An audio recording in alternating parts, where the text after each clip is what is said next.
In 1903, on a 500,000 acres of North Texas scrubland, a crew hired by a cattleman named W.T. Waggoner punched a drill bit into the earth looking for water. They hit oil. Waggoner, who had 60,000 head of cattle dying of thirst in the summer heat, reportedly said, "Damn the oil, I want water." They drilled again. More oil. They drilled somewhere else. Oil again. Every hole they sank into that red dirt came up black. And W.T. Waggoner, a man who had spent his entire life building the largest ranch under one fence in the United States, treated each strike as a failure. That was the founding irony of the Waggoner Ranch. The thing the family didn't want made them richer than the thing they did want ever could have.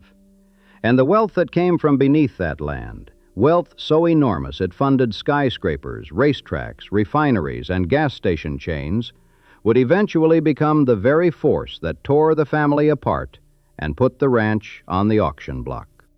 But all of that was still a long way off in the 1850s, when a young man named Daniel Waggoner trailed 242 longhorn cattle into Wise County, Texas, with 6 horses and a 14-year-old helper.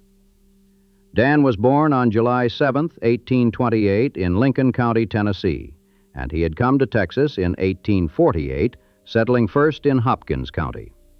He married Nancy Moore, and together they started small, the way everyone in the cattle business started in antebellum Texas.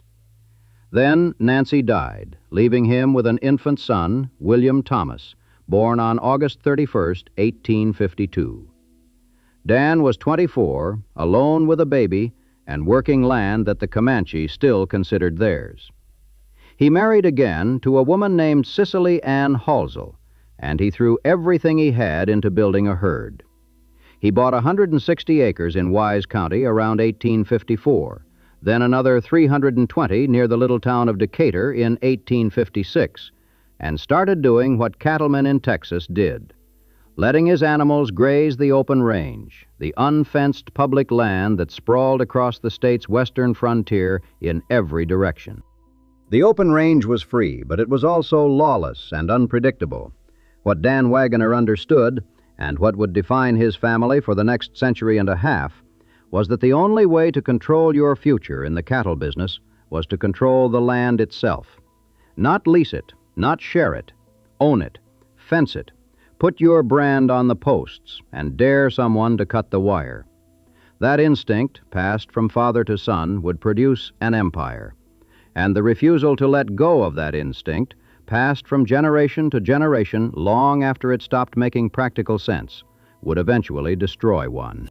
By 1869, Dan had made his son a full partner. The boy was 17. The partnership was called D. Waggoner and Son, and its first significant act was a gamble that would fund a dynasty. Dan gave young W.T. $12 in cash, a group of drovers, and 50 hard-used saddle horses, animals so sore-backed and trail-weary that the boy later remembered standing at Doan's Crossing on the Red River, contemplating those 50 miserable horses and wondering how any of them were going to make it to Kansas. Dan also gave him 5,000 head of half-wild longhorn steers and told him to drive them north to the railhead in Abilene. With T wintered the herd in Clay County through the cold months, then pushed them up the Chisholm Trail in the spring of 1870. He was 18 years old, moving 5,000 head of cattle across hundreds of miles of open prairie, sleeping on the ground, eating from a chuck wagon, managing men twice his age. He sold the herd at market and came home with $55,000 in his saddlebags. $12 in, $55,000 out. That was the seed money for everything that followed. With that profit, the Waggoners started buying cattle at $8 a head and selling them at $30. They bought land in Clay County, then pushed further west into Wichita County, setting up headquarters at the junction of China Creek and the Red River. The range was vast, mostly empty and brutally dry, mesquite flats and red dirt stretching to the horizon in every direction. It was not beautiful country, but it was cheap country, and the Waggoners understood that scale was the game. By the early 1880s, their range extended 30 miles from China Creek to the Pease River, and they were running tens of thousands of head of cattle across it. Dan built a 16-room limestone mansion in Decatur that the family called El Castile, with 8 fireplaces, wrought iron balconies, stained glass windows, and an ornate cupola on top. It sat on 13.5 acres at the end of Main Street, the most prominent structure in town. Inside, a hand-carved walnut staircase wound up to the second floor, and the entrance doors were 16 feet tall. Dan Waggoner was making a statement. We are here, and we are not leaving. But the open range was closing. Homesteaders were arriving, fencing off their claims. The Waggoners needed more grass, and in 1885 they found it in the most unlikely place, across the Red River, on reservation land belonging to the Comanche and Kiowa tribes in Indian Territory. The area was called the Big Pasture, and the Waggoners leased it, along with several other Texas ranchers, through an arrangement brokered partly with the help of Comanche chief Quanah Parker. The relationship between the Waggoners and Quanah Parker was transactional, complicated, and, depending on who tells it, either a genuine friendship or a calculated manipulation.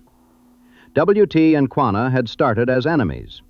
As a 14-year-old boy, Quanah, whose mother, Cynthia Ann Parker, was a white captive who came to love the Comanche way of life, had vowed to avenge her recapture by white settlers and become the greatest warrior his people had ever produced. He nearly succeeded. By the time the frontier wars ended and Quanah led his Quahati band onto the reservation, he and W.T. Waggoner were alike in more ways than either would have admitted: stubborn, ambitious, and convinced that the land belonged to whoever could hold it. The Texas cattlemen built Quanah a grand home on West Cache Creek, the only permanent structure between Fort Sill and the Texas border. 10 rooms, which Quanah called his Comanche White House. He decorated the roof with 14 stars, symbolizing his generalship in battle. The ranchers plied him with engraved pearl-handled revolvers, diamond stick pins, trips to Fort Worth, Dallas, and Washington. On one Dan Waggoner-financed trip to Fort Worth, Quanah and Chief Yellow Bear stayed in a hotel where they blew out the gas lamp before bed the way they would extinguish a candle. Yellow Bear was asphyxiated. Quanah nearly died. Nobody seemed to reconsider the arrangement. The lease on the Big Pasture was too valuable. By the turn of the century, settlers were flooding onto the reservation lands, and Congress was moving to open the Big Pasture for homesteading. The Waggoners and fellow cattle baron Burke Burnett made one last play. They sent Quanah to Washington in 1905 to ride in Theodore Roosevelt's second inaugural parade, then invited the president himself out to the Big Pasture for a wolf hunt. Roosevelt came. Trainloads of spectators followed. The president chased wolves across the Waggoner lease, had the time of his life, and went home. It didn't matter. Congress opened the Big Pasture that same year. In the fall of 1905, the Waggoners drove their cattle out of Indian Territory for the last time. W.T. Waggoner understood what this meant. Free grazing was finished. If you didn't own the dirt under your cattle, you didn't own anything. So he started buying. Between 1889 and 1903, he acquired land across 6 counties: Wichita, Wilbarger, Ford, Knox, Baylor, and Archer. At the peak, the Waggoner holdings exceeded 1 million acres. He sold some parcels to developers near China Creek, but the core of the ranch consolidated around 500,000 acres in northwest Texas, just south of Vernon, near the Red River and the Oklahoma border. All of it behind one fence, 800 square miles, half the size of Rhode Island, larger than Los Angeles and New York City combined. And then in 1902, Daniel Waggoner died at the age of 74 in Colorado Springs. W.T. was 50 and sole owner of one of the largest private land holdings in American history. He also owned 5 banks, 3 cottonseed oil mills, and a coal company. He was, by any reasonable measure, one of the wealthiest men in Texas. What happened next is the part that made him a legend. Not because he got rich, but because of how annoyed he was about it. The ranch needed water. 60,000 cattle can drink a river dry. and the Wichita County scrubland wasn't generous with its aquifers. So W.T. ordered wells drilled, looking for fresh water to keep his herds alive. The first well hit oil. The second hit oil. By 1903, every borehole they sank came up petroleum. I wanted water, Waggoner said, and they got me oil. I was mad clean through. He meant it. W.T. Waggoner was a cattleman. He thought in terms of grass, horses, and herd counts, not barrel prices and mineral leases. Oil was a nuisance. It fouled the water, spooked the cattle, and attracted the kind of people who wore suits and carried briefcases instead of ropes. But W.T. Waggoner was also a businessman, and he was not stupid. The oil was there whether he liked it or not. On April 1st, 1911, April Fool's Day, as fate would have it, the Clayco #1 well blew in near the town that bore his daughter's name, Electra, Texas. It was one of the most significant oil strikes in the state's history. The town of Electra itself had been born from the ranch. The settlement started as Waggoner, then became Beaver Switch, and was finally renamed Electra in 1907 after W.T.'s eldest daughter, whose Waggoner property almost completely surrounded the town site.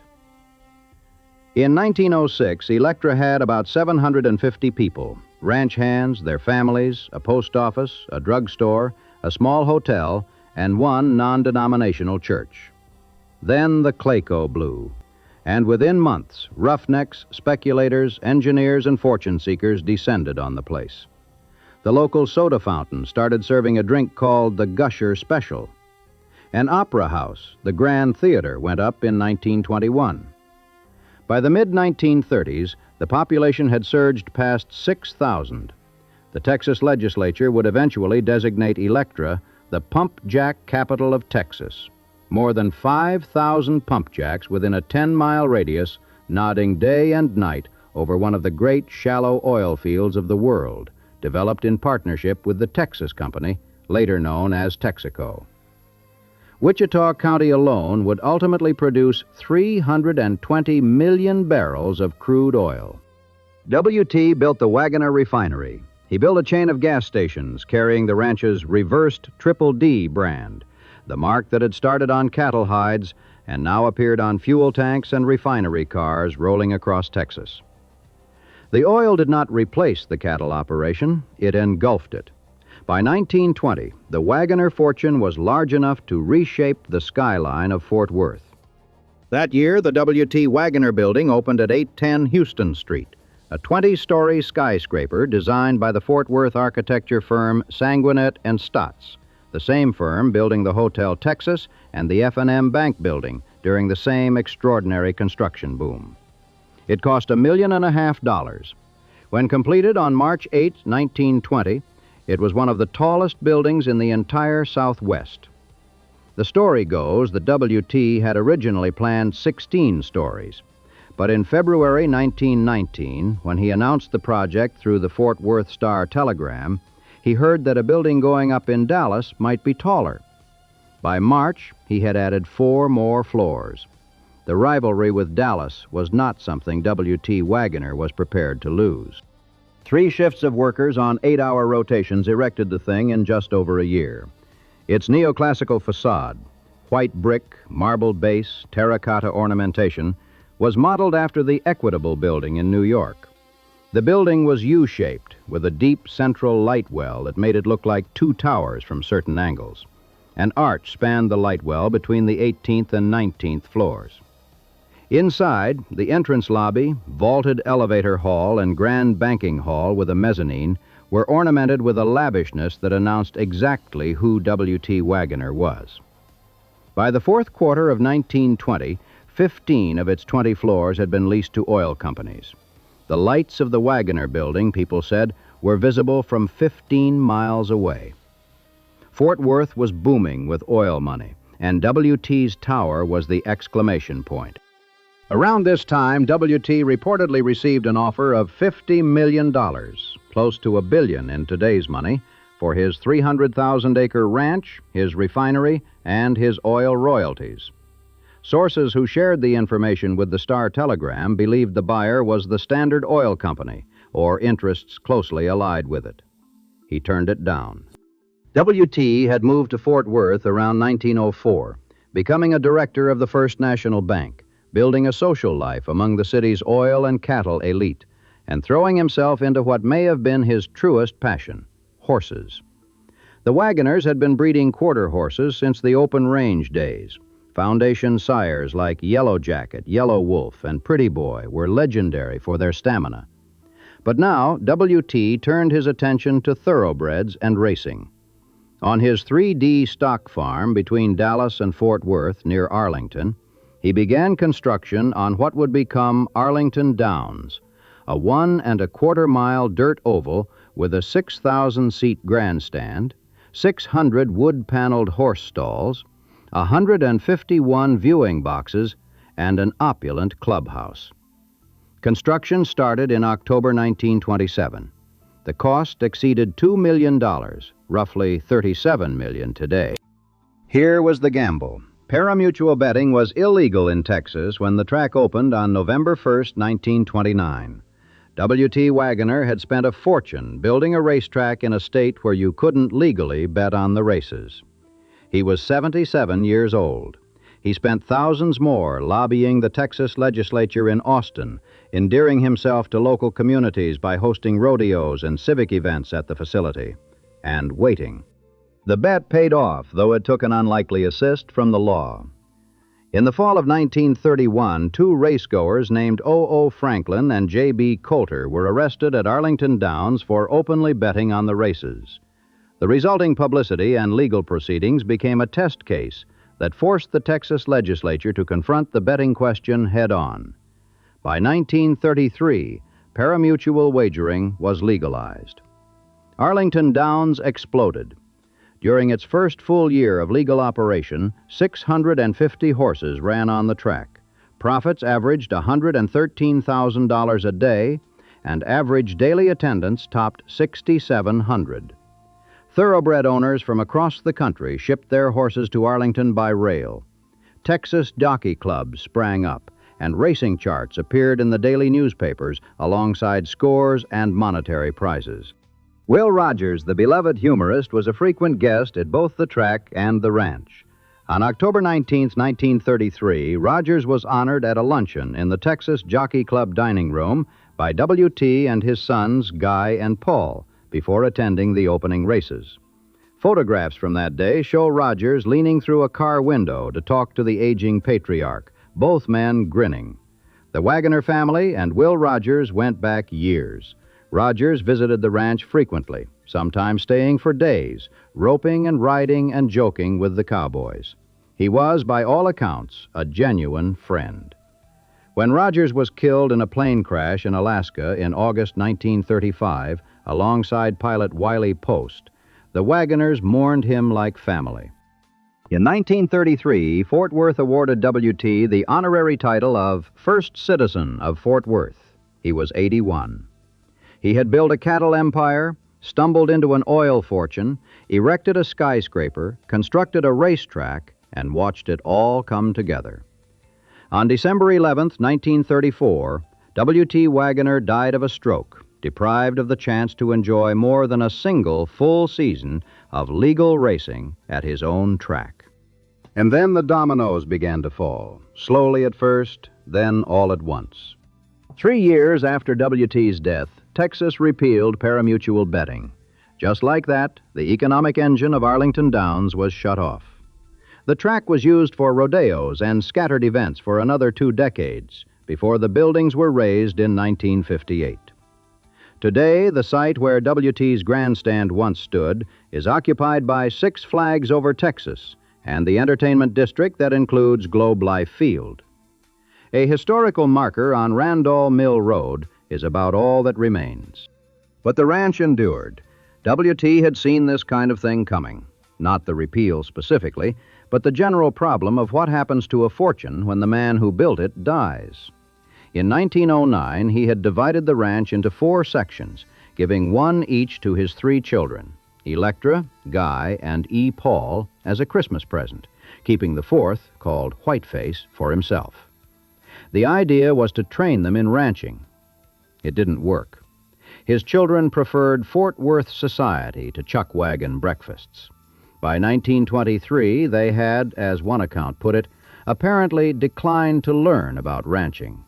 So W.T. consolidated everything into a trust, the W.T. Waggoner estate, with himself as sole trustee and the only person empowered to make decisions about the property. He appointed his 3 children to the board of directors, but the board was advisory. The trust was designed to do one thing above all else: keep the ranch together, under one fence, in one piece, no matter what. The revenue from oil had turned the ranch into a conglomerate. Banks, refineries, feedlots, horse breeding stables, the racetrack. And W.T. knew that if his children could divide those assets, they would. So he made division impossible, or tried to. After W.T.'s death, his widow, Ella Halsell Waggoner, became sole trustee. She was a formidable woman. For more than 2 decades, she held absolute authority over the ranch, its oil operations, its horse program, and its sprawling financial interests. According to the terms of the trust, the heirs owned the land but had no voice in its management, a provision designed by W.T. specifically to prevent his children from wrecking what he had built. Ella relinquished authority only when she reached her 90s, passing control to her only surviving child, E. Paul. She lived to the age of 100. E. Paul had become the most active Waggoner in ranch operations, a quiet, methodical man who understood both cattle and horses in a way his siblings never had. His great contribution was to the family's horse program. In 1940, he helped found the American Quarter Horse Association.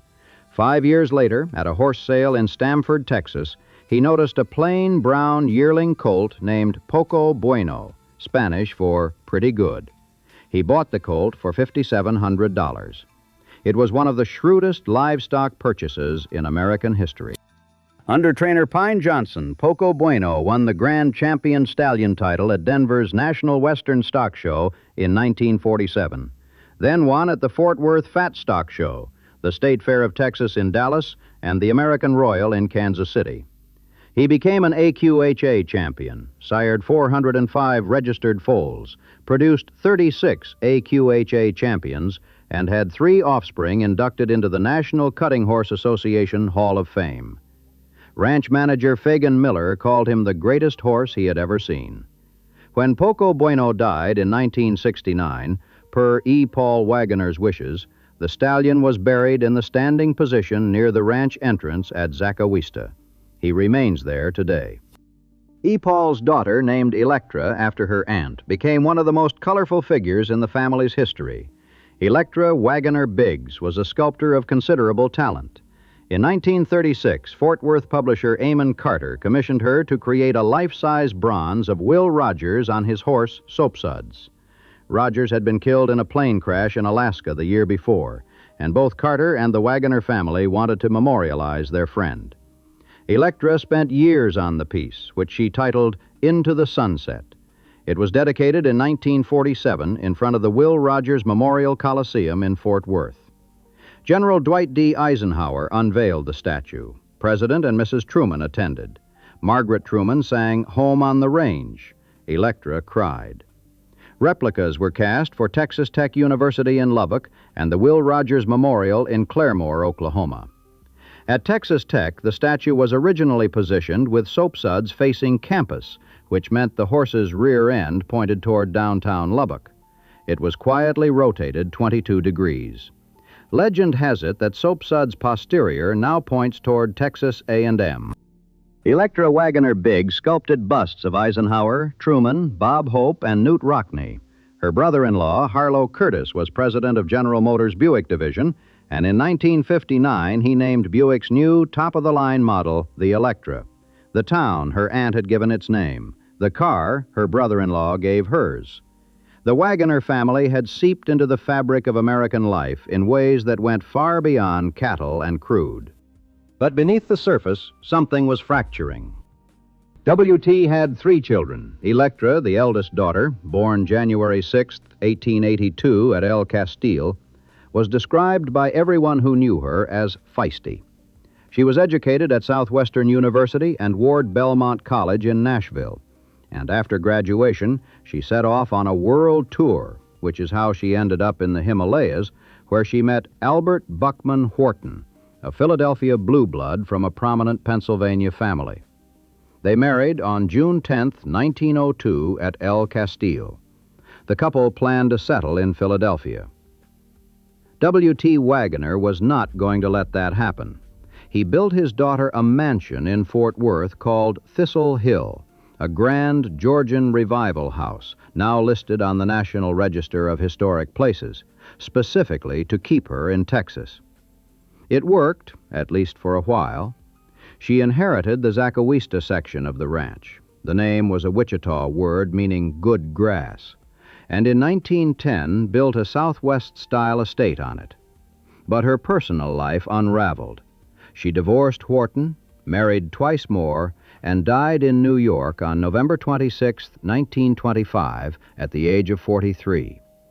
Her son, Albert Buckman Horton, Jr., known as Buster, inherited her share. Buster raised polo ponies, established the El Rancho Polo Club on the ranch, and once played there with polo champion Cecil Smith. Guy, the middle child, died in 1950, and his sons sold their share to other family members. By the late 1960s, ownership of the entire ranch had consolidated into just two people: Buster Horton's son, Albert Buckman Horton III, called Bucky, and E. Paul's daughter, the sculptor Electra Waggoner Biggs. They were second cousins. They came from branches of the family that did not get along. The trouble had started even before Bucky took ownership. When Buster Horton died in 1963, multiple parties filed lawsuits claiming rights to his share. The litigation ground through the Texas courts for 6.5 years before the Texas Supreme Court finally named Bucky as the legitimate heir. He was a 19-year-old Army sergeant at Fort Bragg, North Carolina, when he got the news. He moved to the ranch in 1970, settled into an apartment attached to his father's former home at Zacahuista, enrolled at Midwestern State University in Wichita Falls, and tried to learn the ranching business from the inside. Across the ranch, in the other compound, Electra Waggoner Biggs had her own world, her sculpture studio, her social connections, her memories of sculpting presidents. The two co-owners officed in the W.T. Waggoner Estate Building in Vernon. They sat across the hall from each other. Their principal means of communication was written memos. The feud was not dramatic in the way of soap operas. There were no public shouting matches, no poisonings, no midnight betrayals. It was a slow, grinding disagreement about money and control, the kind that only families with very large assets and very long memories can sustain. You either have to be on one side or the other, one Vernon resident observed. There was no neutral ground. Bucky wanted to run the ranch as a working operation, the way his grandfather and great-grandfather had. Electra's side, led increasingly by her son-in-law Gene Willingham, who had married her daughter Helen, wanted to protect the family fortune against falling oil prices and declining land values. The estate at the time held cattle, oil wells, mansions, aircraft hangars, stalls and stables, and farm equipment sprawled across 6 counties. The land alone was valued at $110 million. With all assets included, the estate was estimated at roughly $330 million. Willingham thought dividing it would be impossibly complicated. Bucky offered to split the ranch evenly. The other side said no. A succession of court-appointed trustees tried to manage the estate while navigating the family's hostility, but each one found it impossible to satisfy both sides. The disagreement festered for years, then decades. In April 1991, Electra Waggoner Biggs filed a lawsuit in district court asking that the ranch be sold and the proceeds distributed to its shareholders. She was 78 years old. Bucky Horton fought back, filing countersuits to block the liquidation. An avalanche of legal paperwork descended on the 46th Judicial District Court in Vernon, presided over first by Judge Tom Neely and later by Judge Dan Mike Bird. Court-appointed receivers were brought in to manage the estate while the family battled. Wealthy suitors, media moguls, oil barons, billionaires from Texas and beyond, made pilgrimages to Vernon to court the heirs. None could close a deal. The contentious ownership structure and the absence of a clear price made it impossible. The ranch, meanwhile, kept operating. 26 cow-camp cowboys still worked the land in the old way. No computers, no four-wheelers. Some had been there 40 years. They moved cattle the way it had been done half a century earlier, on horseback, through mesquite brush and red dirt, across pastures that ran 20 or 30 miles in a single direction. The ranch still ran 6,800 head of cattle. It still had 500 quarter horses, many carrying Poco Bueno's bloodline. It still pumped oil from 1,200 wells, producing an average of 41,000 barrels a month. It still farmed 30,000 acres of grain crops. It employed roughly 100 people full-time, cowboys, farmhands, oil field workers, office staff, in a part of rural North Texas where those jobs were everything. Electra Waggoner Biggs died on April 23, 2001 in Vernon. She was 88. Her share passed to her daughter Helen Biggs and Helen's husband Gene Willingham. The lawsuits continued. Bucky Wharton kept fighting. The attorneys kept billing. The memos kept crossing the hallway. Finally, in 2014, Judge Dan Mike Bird did what nobody in the Waggoner family had been willing to do. He signed an order putting the ranch on the market. 23 years of litigation ended with a gavel and a piece of paper that said the largest ranch under one fence in the United States was for sale. The listing price was $725 million. On August 6, 2014, two brokers, Sam Middleton of Chaz S. Middleton & Son in Lubbock, and Bernard Yechtritz, an international real estate advisor with Briggs Freeman Sotheby's in Dallas, were appointed to sell the property. Yechtritz called the ranch the Statue of Liberty of cowboy culture. Their global marketing effort generated more than 900 qualified inquiries from buyers around the world. The listing included 520,527 acres across 6 counties, 2 main estate compounds, Zacahuista, built in 1910, and Santa Rosa, the home of Electra Waggoner Biggs. 20 cowboy camps, enormous lakes, hundreds of quarter horses, thousands of head of cattle, 1,200 oil wells, 30,000 acres of cultivated farmland, and 1 fence. On the morning of February 9, 2016, in the courtroom in Vernon, where the Waggoner lawsuits had churned for a quarter century, Judge Bird approved the sale. The buyer was Stan Kroenke, billionaire real estate developer, owner of the Los Angeles Rams, the Denver Nuggets, the Colorado Avalanche, the Colorado Rapids, and a 2/3 stake in England's Arsenal Football Club. Kroenke already owned 11 ranches across Montana, Wyoming, Arizona, and British Columbia. And he was married to Ann Walton Kroenke, a niece of Walmart founder Sam Walton and an heir to the Walton family fortune. The purchase price was not publicly disclosed, though the ranch had been listed at $725 million. The brokers noted that while keeping the ranch whole had not been a strict requirement of the sale, the family had made clear it was their strong preference. Interestingly, Middleton said, all of our serious buyers wanted to keep the ranch and its legacy intact. As of 2026, Kroenke is the largest private landowner in the United States, holding more than 2.7 million acres across the American West and Canada. This is an incredible opportunity and an even greater responsibility, Kroenke said in a statement. We are honored to assume ownership of the Waggoner, a true Texas and American landmark. He pledged to preserve the ranch and keep it under one fence. And with that, for the first time in more than 160 years, no one named Waggoner lived on the land. The family had retained 25% of the mineral rights, a wise provision, ensuring that Waggoner heirs would continue to receive royalty checks from the oil beneath the red dirt their ancestors had cursed. Kroenke received 42% of the mineral estate. The surrounding towns, which had braced for economic fallout, saw less disruption than expected. In 2020, Families leasing homes on the 2 lakes within the property were evicted, the only major change that locals noticed, though 1 lake remains accessible to daytime fishermen. The cowboys kept cowboying, the oil kept pumping, the cattle kept grazing. The Waggoner Ranch has won the Texas Ranch Roundup 5 times and continues to receive the AQHA's recognition for its horse program, which has produced nearly 6,500 registered quarter horses over the decades. The Waggoner Building still stands at 810 Houston Street in Fort Worth, listed on the National Register of Historic Places since 1979.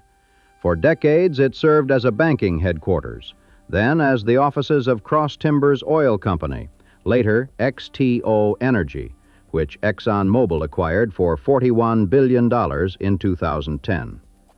The building was eventually sold and converted into a Sandman Signature Hotel, its ornate banking lobby restored, its marble and terracotta cleaned, its 245 rooms filling a structure that W.T. Waggoner built with oil money a century earlier.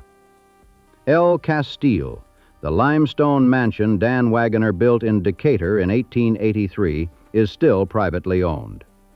Thistle Hill, the house W.T. built in Fort Worth to keep his daughter Electra from moving to Philadelphia, is open for tours.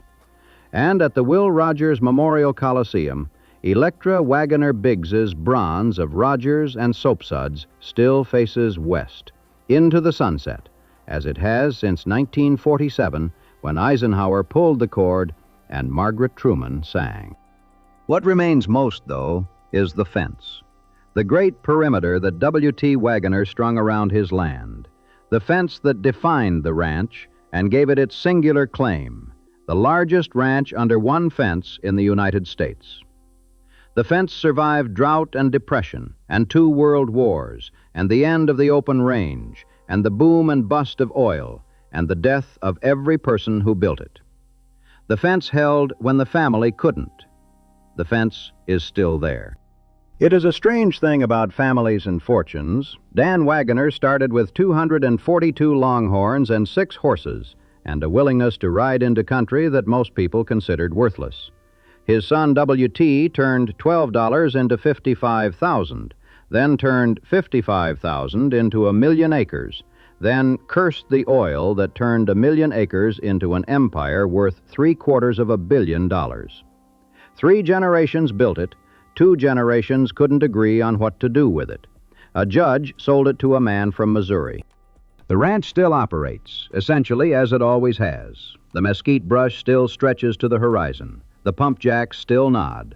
The quarter horses still carry Poco Bueno's blood. Cowboys still ride out at dawn to work cattle across pastures that take a full day to cross. If you drive US 283 south of Vernon on a clear morning, you can see the land open up on both sides of the highway, flat and red and enormous. And somewhere out there, far from the road, a fence line runs through the brush. It was built to keep the cattle in. It ended up keeping a family's name on the land longer than any of them lived. And in the end, even the fence wasn't enough.